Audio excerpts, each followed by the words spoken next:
best hopes for our conversation today? I'm going to ask you to either unmute yourself and chat to me, or perhaps if you are more comfortable to share in the chat room. But you've chosen this webinar out of the 4 others, I think, that are going at the same time. How come? What are your best hopes for joining me today? I mean, what would you like to gain from this conversation? So if anybody is willing to share or just unmute themselves, please do so. Or perhaps in the chat room. I'm over 54, so I've got another screen going here on the side to read all your chats, because multitasking on one computer I find a little bit confusing, but I can read to the right here. So if you don't want to chat to me in person, what are your best hopes for spending about 50 minutes with me today? I'm getting used to it. I'm not saying this morning. What are your best hopes for spending some time with me today or this afternoon? So anybody, best hopes for our conversation? Anybody like to share with me? I see somebody saying to gain some ideas on maintaining hopes for clients. Absolutely, some more ideas. Jason? Jackie, I'm about in module 3 of your course with Elliot and Adam. So to meet you was the best hope, and also just to kind of get a sense of where the conversation's at now, because I know when you record things, stuff progresses as well. Oh, thank you so much. Enjoy that course. We spent quite a bit of time, so I hope it gives you something you need. So welcome, Jason. And then somebody else is saying, this topic resonates with me, and getting more hopeful is my best hope. Absolutely. And somebody else was also saying, 1 or 2 tips, ideas on how and what we can include in practice. This webinar is being presented on the therapist in the therapy slot. So it's also about how can we enhance and elicit some hope in our consultations with our client, and how can we keep the hope that a client already brings, how can we keep it alive? Chris Iveson from Brief in the UK said, coming for help is hope implicit. So there's already hope in the room. Our job is just to keep it alive and keep it going. I see somebody else is saying, hearing of experiences with catching hope and retaining the hope, especially in hopeless situations. All across the world right now, we're all struggling. A lot of our clients have got crisis fatigue, have been traumatized. So clients enter with a little bit of hope that we're going to make it better, but overall they feel a little bit hopeless. So how do we shift that? And then somebody else was saying, love the term hope catchers. So I'm curious to hear how your turn on the phrase. Yes, I didn't quite know what to call it. Initially, I was going to call it solution, S-O-U-L. And you'll see I did change it in my presentation that I've prepared for you, because I think it's about talking to our clients' souls, to the essence of who they are, and to help catch hope with little words that we can throw into the conversation. So welcome, everybody. I'm going to share my screen with you now. Just need to make sure there's some sound, because I've got a case study I also want to share with you. There we go. Let me just get it to full view here from the beginning. That's it. As you can see, I kind of changed the title slightly. For those of you that know me perhaps from the online trauma webinar workshop, or perhaps some of you might have been at some of my webinars or workshops before, I make up words. I am not a native English speaker. English is my second language, so I just make up words and I play with English. And therefore I've made up the term solution catchers. You know, we're solution focused. And I really like the idea of looking at words and how we use words in our therapeutic space. So this quote by Sigmund Freud, our old father of psychotherapy, kind of sums it up beautifully for me, in that he says, words have a magical power. They can either bring the greatest happiness or the deepest despair. So for me, it's about choosing our words carefully. And early this morning, in the earliest morning here in dark Africa, I listened to the handover from the Americas to the Australasian solution focused team. And the tribal leader, I hope I'm referring to her correctly, opened with the most magical words. She used words in her opening like framework of healing, strength and life force. She also said, welcome to a connection of people. And in her prayer, she also mentioned, may our language move us forward as one. And I just felt that was so fitting and so powerful and so beautiful and so hopeful. Even Steve DeShazer highlighted the magical power of words when he titled one of his earliest books, Words Were Originally Magic.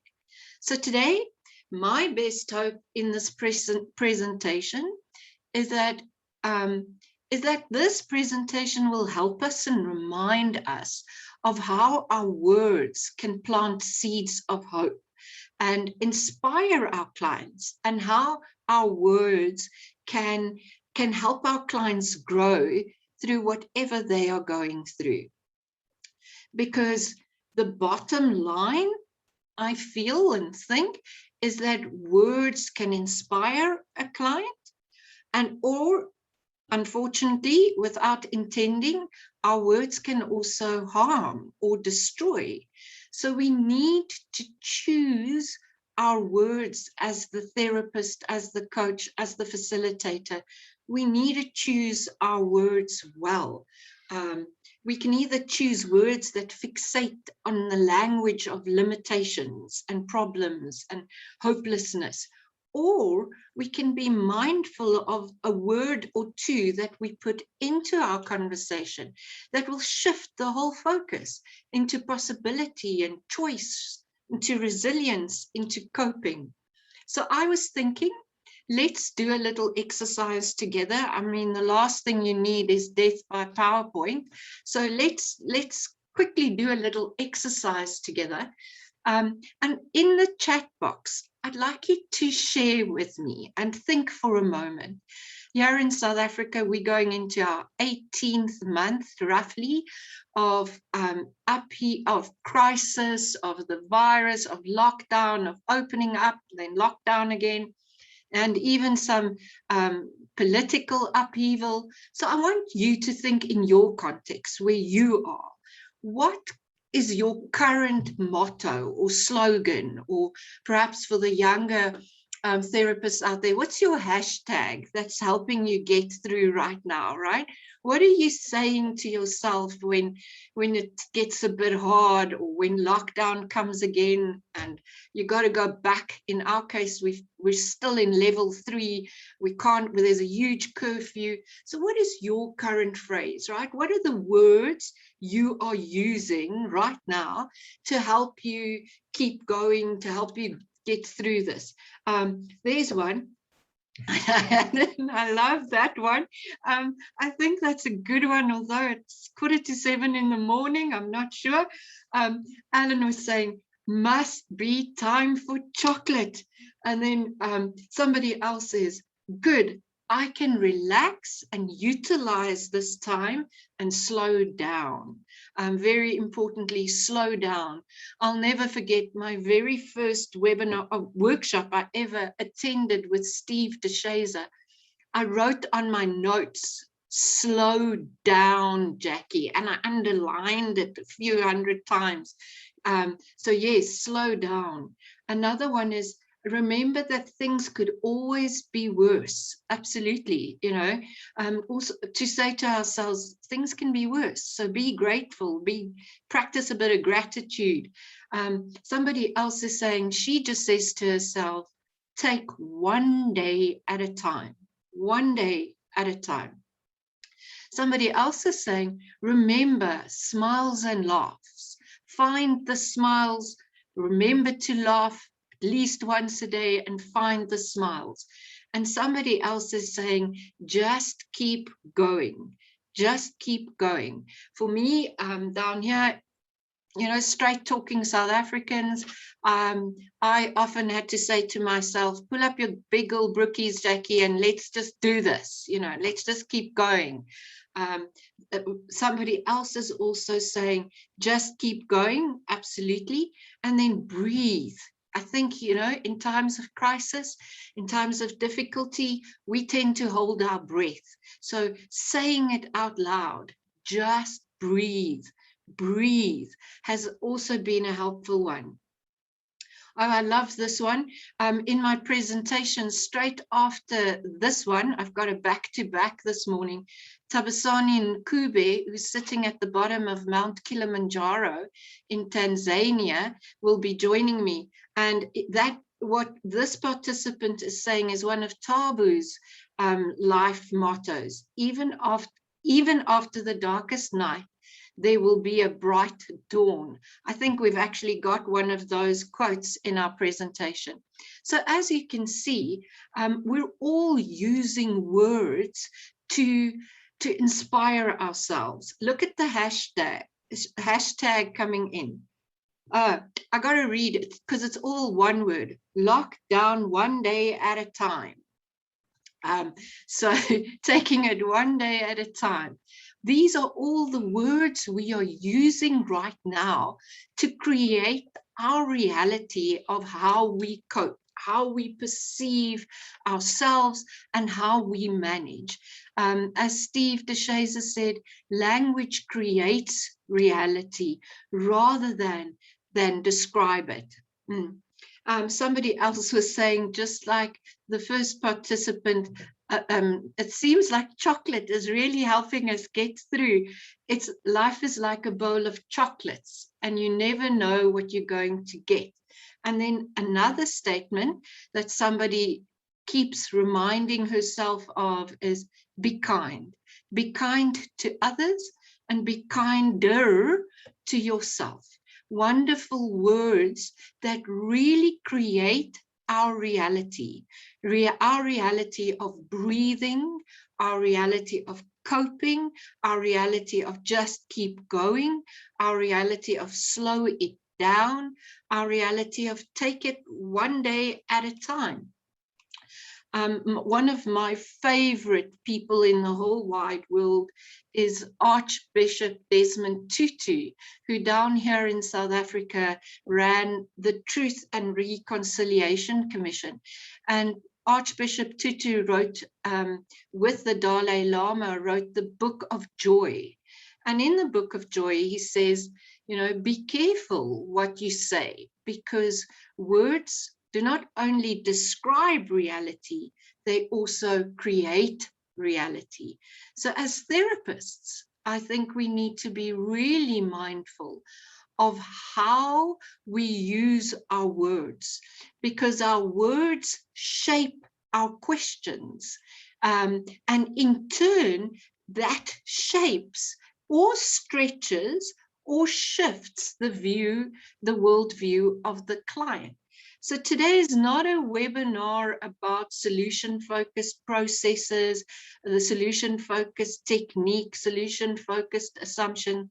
Today, I thought, let's be a little bit more creative and just play with words, just the the powerful impact that one word can have, and how one word can shift and inspire a client and shape their reality in a different way. So I know I'm preaching to the choir. I listened to one of those opening chats and I early this morning, and I thought, Jackie, but everybody knows what you're going to say anyway. You know, this is the solution-focused family. This is the solution-focused tribe. And I must be honest, anxiety started visiting me a little bit. And then I decided, well, you've done what you've done, so just share it and be hopeful that for somebody it'll land somewhere. So we all know that as therapists, we have great power. We can either use words that turns us as the therapist into what Frederica Banning calls victimologist, or she writes in post-traumatic success, she writes, we have to watch out that we don't become pathologizers, where we use words of limitation, you know, like you suffer from depression, or using too much or too many words of affect and effect, like, well, how is this impacting on you? Or you are a victim of trauma that experiences, because experience also embeds that it's in you, you know, and you're having it, that experiences negative flashbacks. Or we've got to be mindful that we don't use words that focus on what the client's got and what their diagnosis is. You know, you have generalized anxiety disorder, because these words create a spiral of distress, and I really believe creates or invites more hopelessness into our rooms. For me, it's important that we become solution hope catchers. Or when I read Frederica's book, and she said, we've got to watch out not to be victimologists. I thought, wow, what would I want to be instead of a victimologist, right? If I'm working with any client, what do I want to be instead of? So I decided I want to be a resilientologist, right? Again, PowerPoint and Word hates that. They hate that word because they can't find it. So they always underline it in red. But I've decided that if PowerPoint underlines in red, then I've been creative. So I'm going to utilize it. So it's about being resilientologists, right? And using language and words, one word that shifts the conversation into possibility, that shifts the conversation into how did you cope? How did you respond? Because even coping implies doing something. Even the word, how did you respond to the idea, is you did something.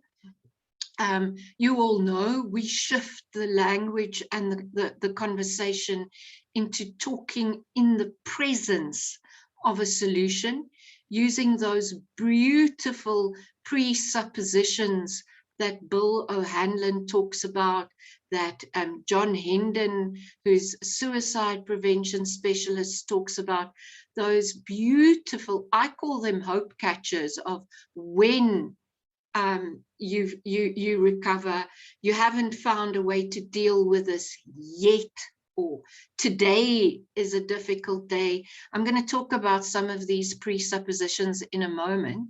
And it's about using language that constructs a new reality. Evan George from Brief once, when I listened to a webinar of his, he said, it's about attention shifting. It's shifting, a word or two that shifts the attention and creates the spiral of possibility and hope. So, wonderful solution talkers. Be sure to taste your words before you spit them out, because you have power.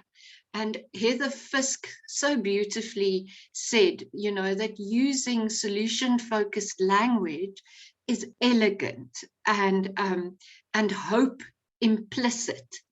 Eliot also beautifully said it in the book we did for Oxford, you know, using solution-focused language, we are already catching hope because we are strategically formulating our reflections, strategically formulating our questions with the client as the center, with their strengths in mind, with their resilience and their capacity for change.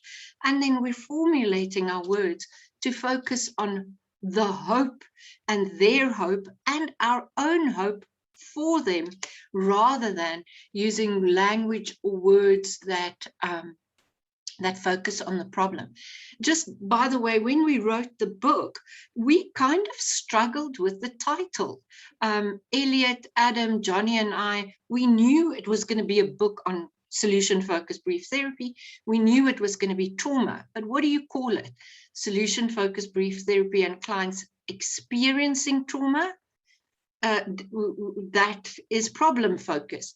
Solution-focused brief therapy and trauma? That means we've got a relationship with trauma. So finally, we came up with SFBT and clients managing trauma, because just the word managing is already hope catching by default. So bottom line, people, it's all about being mindful of how we use our words, how we formulate our questions, and how we do this dance of therapy, as Anouk Habers from the Netherlands says, how we lead our client from behind with our hope-catching language, constantly guiding with questions or reflections that imply hope, that imply resilience, that imply possibility, because we have control of what direction we're going to take the session in. And we have incredible control of what we're going to amplify, what we're going to make bigger. So Arnout also, I interviewed him earlier this year, and he said, you know, we've got to remember as therapists, as facilitators, as counselors, we have a lot of power and we have a choice. We can use words that activate, and I love that word as well, that can activate the problem and really make it bigger and give it a lot of energy. Or we can choose to use words that activate resourcefulness, resilience. And that's also why in the title of the webinar, I said, choose your words with care, because it's your choice as the therapist. And what you choose is then what the client is going to experience and also make bigger. So I'd like to hear from you. Think for you all solution talkers, think for a moment, what are the hope-catching, solution-focused words you use? Think maybe, and I'd like you to think word, not necessarily question, because what is the word in the question that is formulating your question? So let's play a little bit. What are the hope-catching words you use? Give me some ideas. Let's think, what word informs the question? What are the hope-catching, solution-focused words? And I can see people thinking already, but that's good, right? Didn't DeShazer keep quiet? I mean, he could hold those silences for so long, making his clients think. There we go. Yeah, there are some great words coming in. Suppose. Absolutely. Suppose. How, just the word how. You already did, another hope catcher. Part of you, Also, hope implicit. There is a part of you. You win. There's another beautiful, when you are. Lovely hope-catching word, because all of these words, suppose, how, part of you, you already, and then you are, and then when. There are some more beautiful ones coming in. Imagine. Imagine. I watched Ben Furman talk the other day about taking his client to Imagine Land. Yeah, imagine. Better, fabulous, better, which already hope implicit. What else? There's more to this. There's really more. There's more hope here. What else? And how again? You can and you will. Let's say that. Let's say that. Again, that presupposition of things are going to happen. Let's suppose, let's say that today is better. What will you be noticing, right? Let's say that. All these words help us formulate our solution-focused question. Look at this beautiful one. What worked? What worked? I apologize if you hear dogs barking. My child is leaving for school and he's writing maths exam this morning. So he's off all by himself there, going off to writing AP maths this morning. So sorry about the dogs. But here we go. What worked? Something has already worked. So thank you for sharing those beautiful hope-catching words, because just looking at them and unpacking them in their simplicity shows us that words have power. And I want to just show you some that I thought of. Here's another one coming out, and I love this one too. What pleased you? What pleased you? What made you more joyful, more happy, more okay? What pleased you? Another one coming. When is our hope catcher. When you see, so you're going to notice yourself achieving, crossing the line at your peak. All of these are hope catchers that help us to formulate our questions, and sometimes to formulate how we reflect when our client is speaking. Another beautiful one coming in. What do you hope to notice? Meaning you're going to, there's going to be a hope, and you're going to notice it. You're going to see it coming. So once again, thank you for sharing these beautiful comments with these beautiful hope-catching words with me. I came up with a few, some of them you've mentioned, and please, there are so many more than the ones I have just put out for you this morning. But I just want to share some that I find so helpful, and that also help me formulate my questions. The very first one, obviously, is our best hopes question. You know, the word best, your ultimate, your biggest, your best, and then your hopes, which means there are hopes. You already, despite how the virus has affected you or impacted on you, there is hope, and we're going to focus on hope. So it's already, just by saying best hopes, it's already hope activating. So I'm going to, for the rest of this presentation, you know, I thought this is the therapy leg of the conference. I also want to share therapy with you. I want to, it's not just about discussion, it's about seeing therapy.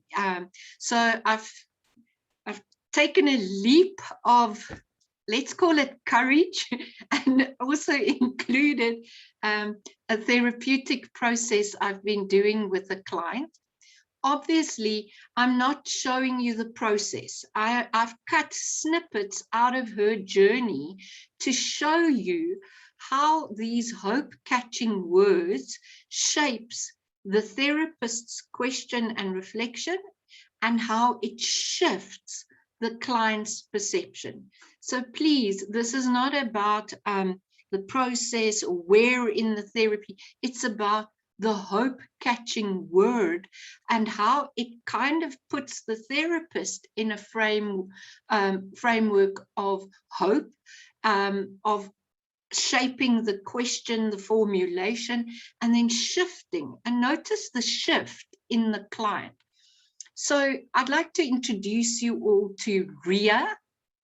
I hope that all my Australasian, and I see somebody was in California as well, that all my webinar participants across the world can understand our unique South African accents, my own and my client. So I'd like to introduce you to Ria. I started seeing Ria in 2019. She is a university student studying finance. She had to interrupt her studies in 2018 due to health issues. She suddenly started developing epileptic seizures and she had to stop her studies for a year. In 2019, she had gone back to university. I'd just seen her for, I think, one, maybe two sessions when it was December holidays. Nobody works in South Africa in December. We all go to the beach. And January, she came back.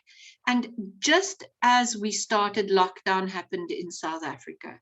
And here is my very first session last year with Ria, and look at how the word hope, best hopes, shifts the client's perception. I hope we're going to see that. Let's have a look. Okay. So tell me, I'm going to ask you a strange question, seeing that all of this has been going on. But Yeah. Ria, what would be your best hopes for chatting to me today? What would you want from today? What would be your best hopes for our session today? I think my best hopes for the session would be, I think I'd like to be in a better mental state, because I feel like I'm losing, you know, when you feel like you're losing hope in a way where you just like everything, you're just stressing about every little thing. Everything is just getting to you. So I just want to put, I don't know if I can say my head right or something, if I can say that. But just say that again. You want to get your head my right. headspace, yeah, my Your headspace right. Okay, Yeah. gotcha. You want to get Yeah. your headspace right. Sometimes I also intentionally ask the client to repeat what they just said, not because I'm 54 and deaf, but because I want them to hear themselves say it again, you know. So sometimes I would kind of interrupt and say, sorry, can you just say that again? Or can I just hear that again? And nearly as a repetition for the client. So here is our magical words, best hopes, shifting the client into, this is what we're going to be talking about. This is where we're going. We're going to best hopes. And I mean, those are, as Evan says, if best hopes is what it's all about. Right, let's look at another hope catcher. This is one of my favorite hope catchers, and I use it a lot. I learned this from Dr. Ben Furman from the Helsinki Brief Therapy Institute. You know, Ben did a trauma webinar years ago where he said we need to introduce the notion of pride and praise rather than panic, you know, pride instead of panic. So one of the words I use a lot, and especially lately, now that our clients have to manage and cope with so much crisis, I use what are you most proud of? Looking back at how, what you've been through, what are you proud of? So I love utilizing the word proud, and trying to formulate a question around it. So it might be, what are you proud? If you look at how you've been coping, which one aspect are you most proud of? Or if you look at everything, looking back, what are you proud of yourself for getting right or managing? So in the same session, let's look at what Ria said. Yeah, as you can see, she's back home, she's in lockdown, and I here utilize the word proud. I just want to pull this to the right place. I don't have time to cut it because there we go. So have a look. Above that as well.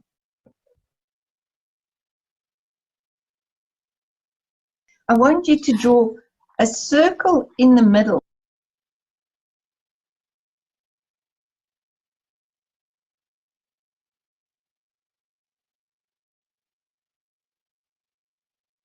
As well. So in this 70 days of lockdown and turmoil, if you think back now, Ria, what one thing did you do in these 70 days, right, that you're actually proud of? What did you do? Don't write anything. Tell me first. I should think about it. Okay. Tell me first. I think the one thing that I was proud that I did, okay, I think I handled the whole loss of my uncle better than I had thought. Wow, I thought I was going to be in shambles. But yeah, I handled it a lot better. And I was able to support my mom and not crumble. And yeah, I was able to be a better support system for her. And then another thing that I'm proud of was, okay, although I wrote my semester tests, one didn't go extremely well. It just went bad, went horrible. But at least one of them, which was FPS, and I really thought I was not going to do well, but I managed to get 82%. So Wait.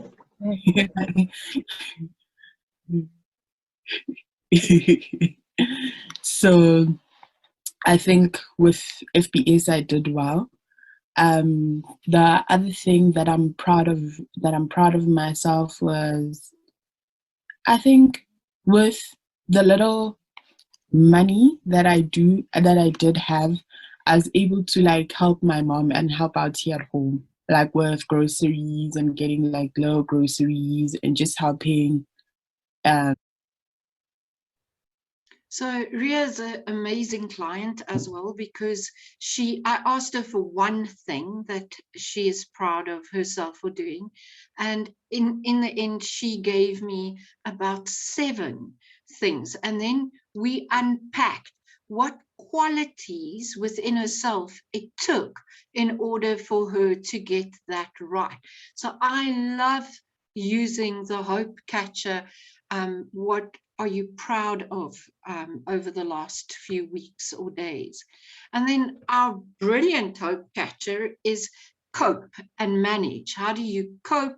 How do you manage? Because as the minute you use the word cope or manage, you are implying and that people are already doing things well, that people are already managing and coping and doing things that are working. Let's have another look. This is a session further on with Ria, how I asked her how she is managing at the moment. Ria, this is about 3 weeks ago, right? Yep, that's about 3 weeks ago. And how have you managed to like still study, still be at rest, because I can see you're still in Pretoria, despite this traumatic event? The big thing that kept me going, for one, was coach. So we've got like this coaching family thing that we do. So remember that personal development experience I was telling you about in How have you managed? How have you coped? Her initial first response to that question is the thing that kept me going. So it's about keeping hope alive, keeping resilience alive, rebriefing the resilience and catching and keeping the hope alive. All right, I'm going to go a bit faster. The next hope catcher, better. I know one of you also mentioned, as Frederica Banink says, we want our clients to feel better and not bitter. Have a look at this quick, short energy session with what is better, Ria.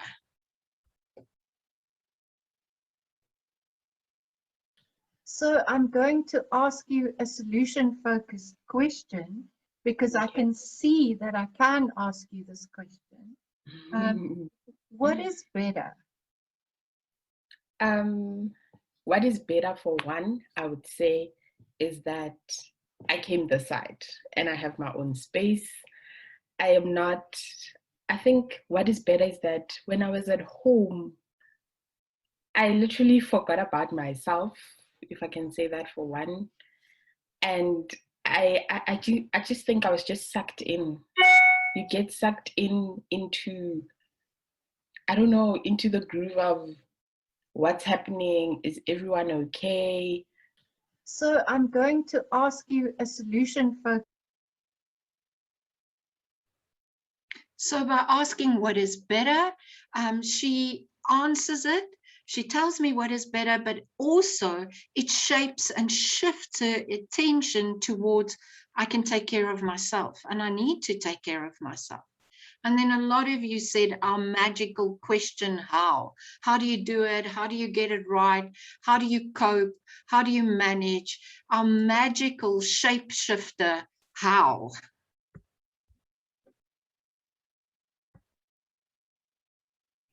And listen to your words. I need to soldier on, you know, a tough road, but I need to soldier on. How did you get it right to keep marching, keep soldiering? I mean, how did you get that right?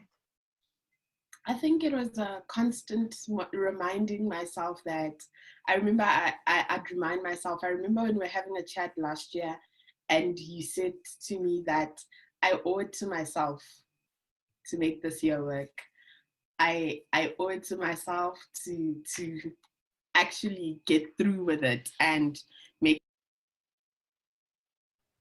Again, shifting the attention to herself, shifting the attention to what she needs to do. She said she owes it to herself to keep going, to keep soldiering on. And then those, the word we use all the time, what difference would it make? What difference would it make? What can you start doing differently? One of our magic hope shapeshifters and hope catchers. Suppose you and I could make a visual vision board for you that you can visualize so that it becomes your reality, right? What difference would that make? Sure. Okay, let's suppose I had it now. What Yeah. difference would it make? Yeah. I think seeing it would make me want to achieve it. It would be a constant reminder of the direction I would like my life to take. Without. By this time, you can see Ria already talks solution talk as well. You know, this is about our 5th session. So she's already asking herself those beautiful, magical, solution-focused questions. And by just asking her what difference it would make, makes her think, makes her pause, makes her internalize, makes her visualize the difference. Okay, come on, PowerPoint. And then our magical tail enders, you know, that we put at the end of our statements or reflections, or at the beginning. In the beginning, when I did the very first workshop with Bill O'Hanlon, and he spoke about presuppositions, I decided to become a Yeti. And I just said yet. I tattooed yet on my tongue. And I went, you haven't found a way to deal with it yet. You're not coping with it yet. And then I started playing with at the moment. At the moment, it's hard for you. At the moment, things are overwhelming. Currently, you're struggling to get through. Despite the trauma, you are still going to varsity. For now, things are hard. Just playing with these beautiful presuppositions that creates temporary talk, that creates flexibility, and that keeps hope in your session. Okay, this isn't the best way of doing it, people, but it's the only one I could find. I think mental exhaustion is what's happening to me, because I think I'm a lot in my head. Yeah. So I think a lot. And sometimes the thoughts are not very beneficial to me. Yeah. Which is most of the time. So it's going back to those internal conversations. Remember, we were saying that I should have better conversations with myself. So it's that thing again. So Ria, what you're saying is at the moment you're very tired. You know, it's like a head tired. And you're having a lot of internal mental conversations with yourself. And often at the moment, these conversations are containing a bit of self-doubt and maybe at sometimes low confidence. I'm sure all of you do it way better than the stumbling therapist over there, but she was really trying to create some temporary talk, some possibility with the current struggle. And then lastly, before we end, our ultimate wonderful hope catcher, suppose. You know, Ben Furman says the most important word in solution-focused therapy is suppose. So let's just look at Ria with suppose, and then I'm going to end our webinar.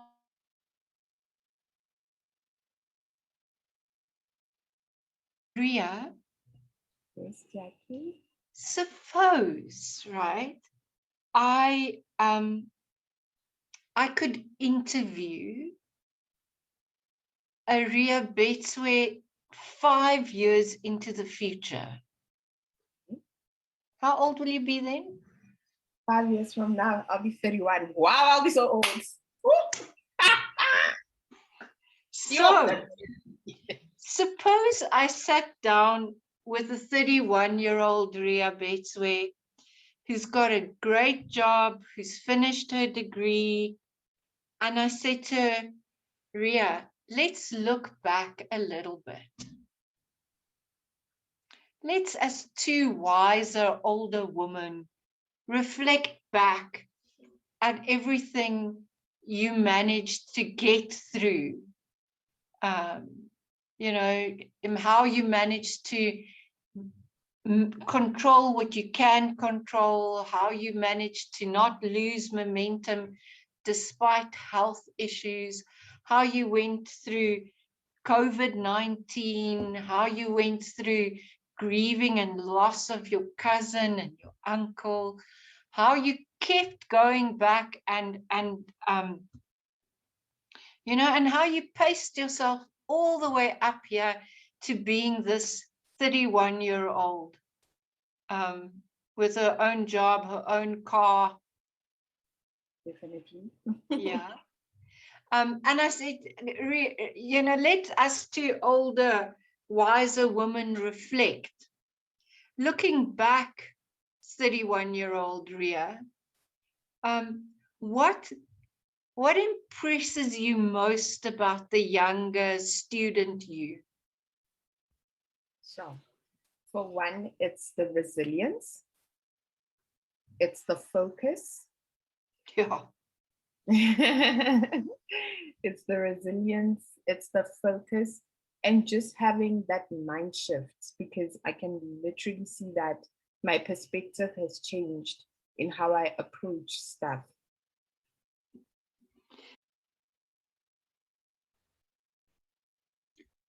So, hope-catching words that shape our words, our questions, hope-catching words that break barriers. I truly believe that these beautiful hope-catching words create pattern interruptions in the problem narrative, and they help the client to see hope and possibility. And one word can create a total shift. One word can take the client from into a possibility, and one word can shift the client's reality. Wonderful people of Australasia, I'd love to chat and ask you what you got and what has been helpful. Unfortunately, for some reason, I'm being booked back to back. So my friend from Tanzania is waiting, and I've got to hop out of this Zoom into my next one. Thank you so much for joining me. I'd like to invite you to play with the words. The words will help you shape your question and shift attention. So thank you, everybody. Thank you for being with me, and enjoy the rest of the conference and the rest of your day. So thank you so much.